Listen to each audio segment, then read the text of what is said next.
Good morning dear students. Daily current affair class में आपका बहुत बहुत स्वागत है। आज 13 मार्च है। आज के कुछ महत्वपूर्ण प्रश्न आपके सामने हैं। प्रश्न क्या है? पहला प्रश्न क्या है, शुरू करते हैं। हाल ही में किस देश ने ब्रिक्स विस्तार के संदर्भ में ब्रिक्स ब्रिज पेमेंट सिस्टम को सक्रिय रूप से बढ़ावा दिया था? ए है चीन, बी है रूस, सी है ब्राज़ील और डी आपका है दक्षिणी अफ्रीका। तो इसका जो सही उत्तर हो जाएगा और रूस हो जाएगा। अब इसके बारे में समझ लेते हैं कि ब्रिक्स क्या है। ब्रिक्स पांच देशों का एक समूह है। बी से ब्राज़ील, आर से रूस, आई से इंडिया, सी से चाइना, एस से साउथ अफ्रीका। तो 5 देशों से का समूह ब्रिक्स है। रूस इसका प्रमुख समर्थक देश है।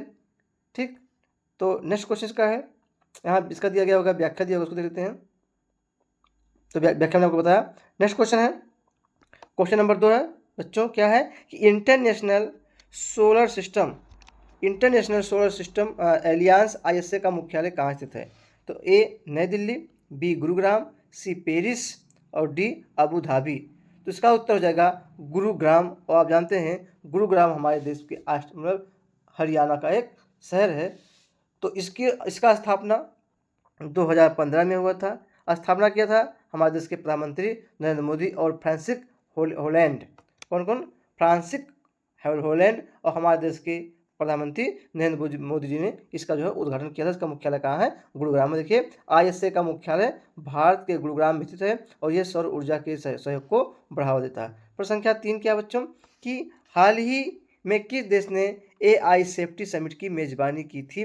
तो ए अमेरिका, बी आपका हो जाएगा Britain, C France, D Japan.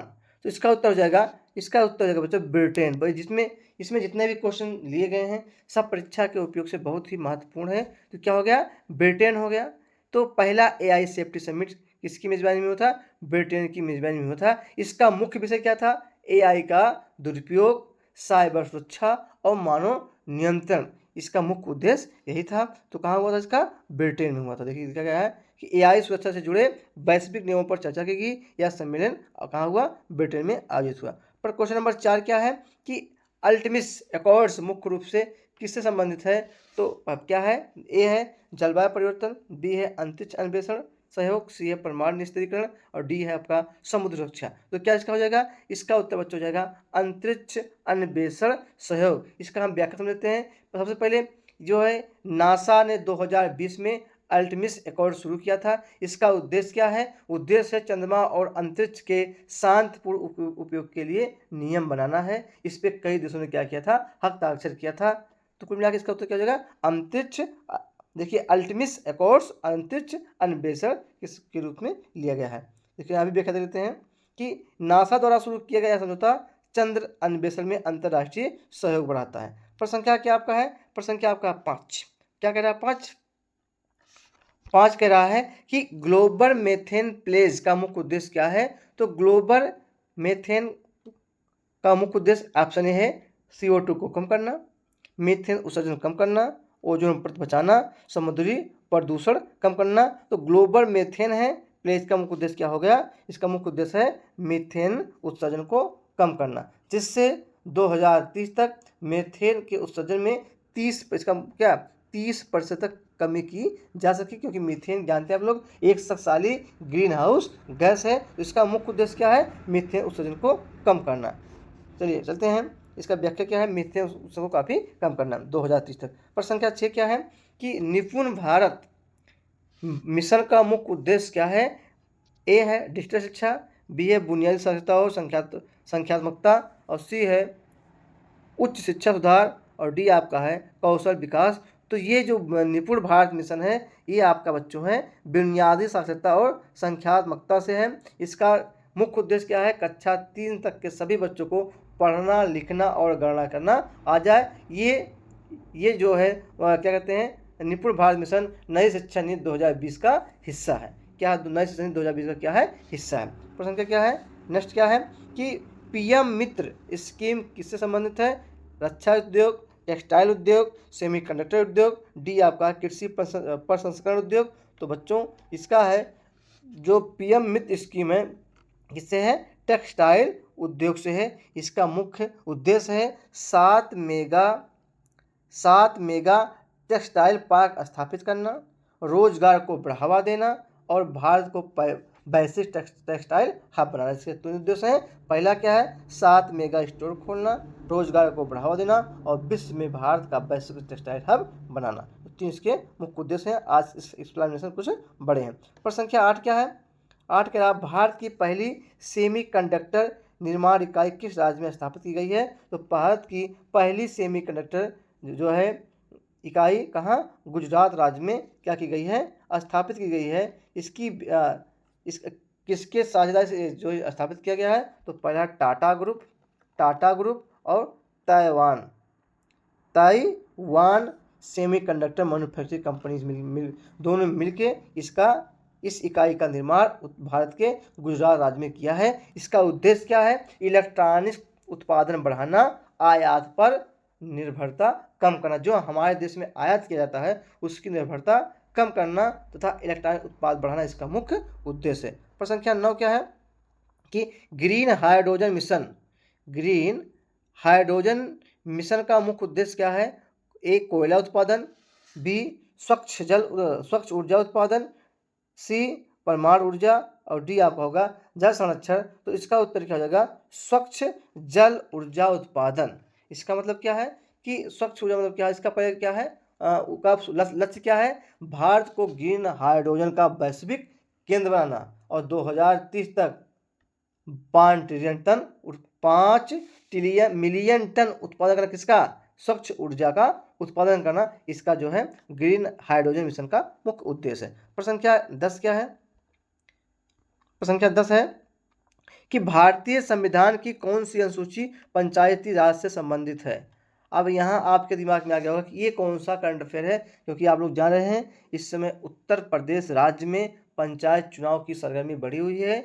क्यों बढ़ी हुई है? क्योंकि इसका जो है मतदाता सूची का पुनरीक्षण हो चुका है। सूची का प्रकाशन 15 अप्रैल 2026 को होगा, जो कि कल के वीडियो में मैंने आपको बताया था। इसीलिए चर्चा में बना हुआ है कि पंचायत का चुनाव है तो पंचायती राज भारतीय संविधान के किस अनुसूची में है? तो किसमें है? 11 अनुसूची में है। 10 में दल बदल कानून है और 12 में आपका नगर पंचायत है, 9 में भूमि संरक्षण है। तो कुल मिला के इसका क्या है? 11वीं अनुसूची में रखा गया है। इसमें 29 विषय शामिल हैं। और कब जोड़ा गया था बच्चों? एक जोड़ा गया था भारत संविधान में 1992 में जोड़ा गया था केसी मेहता की अध्यक्षता में। प्रश्न संख्या आपका 11 है। 11 कह रहा है कि जेम्स वेब स्पेस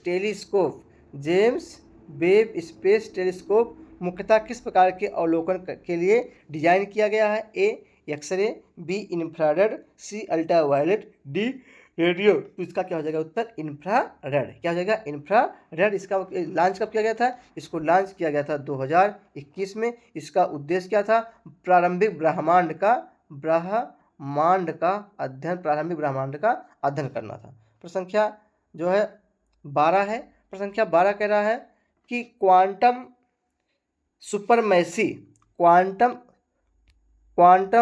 सुपरमैसी शब्द किस क्षेत्र से जुड़ा है?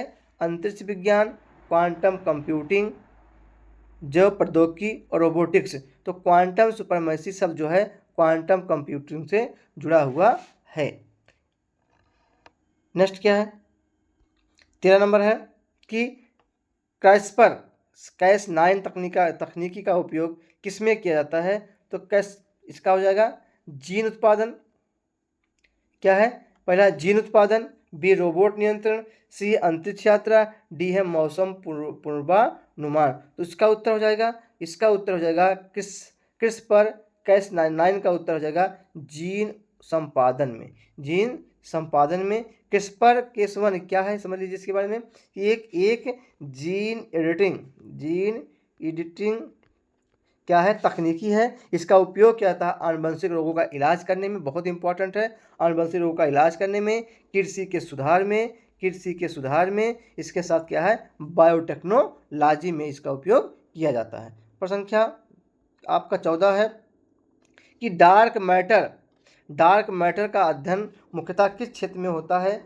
ए, जीव विज्ञान, बी, खगोल भौतिकी, सी रसायन विज्ञान, डी आपका भूगोल है। तो इसका उत्तर क्या हो जाएगा? खगोल भौतिकी, क्योंकि खगोल भौतिकी ब्रह्मांड का 27% हिस्सा है।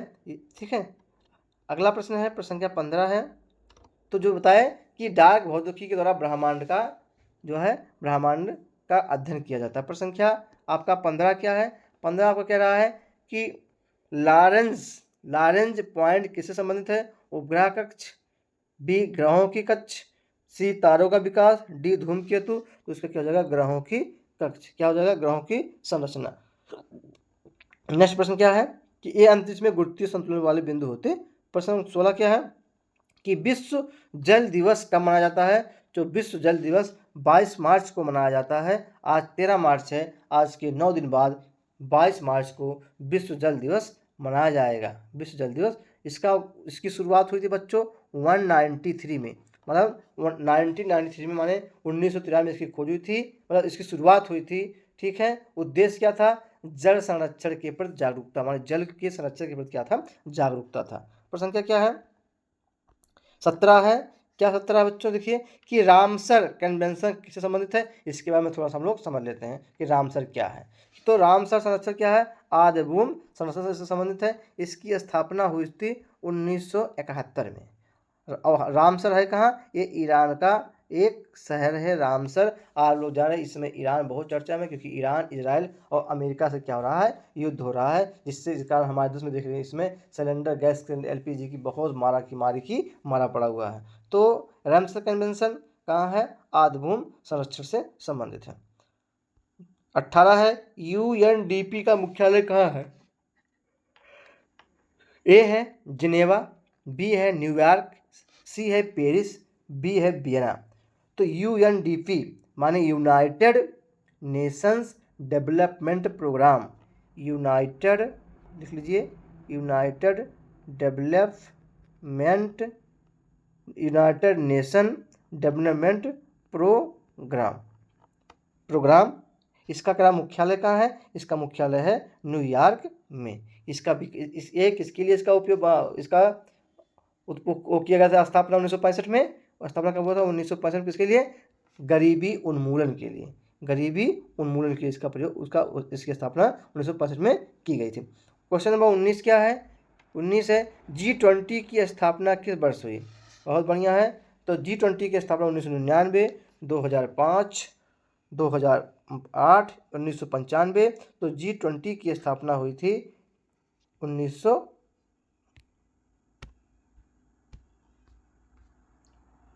1999 में। 1999 में इसकी स्थापना हुई थी। इसका काम क्या है? एशियाई वित्तीय संकट के बाद या वैश्विक अर्थव्यवस्था के प्रमुख देशों में शामिल है। प्रश्न क्या अगला क्या है?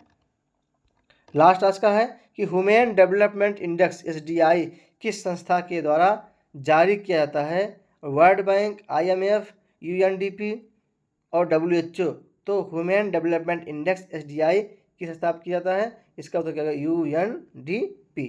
तो कुल मिला के आज के भी सेशन में 20 महत्वपूर्ण क्वेश्चन थे। ये ऐसे क्वेश्चन है जो मतलब सरल से लेकर के हार्ड तक है, खासकर UPPCS, उत्तर प्रदेश पुलिस तथा भी होने वाली SI भर्ती में आज में यहाँ से प्रश्न आने की बहुत ही संभावना होती है। आज के लिए इतना ही। कल सुबह पुनः मैं इसी उमंग और जोश के साथ आपसे मुलाकात करूँगा। तब तक के लिए बहुत बहुत धन्यवाद।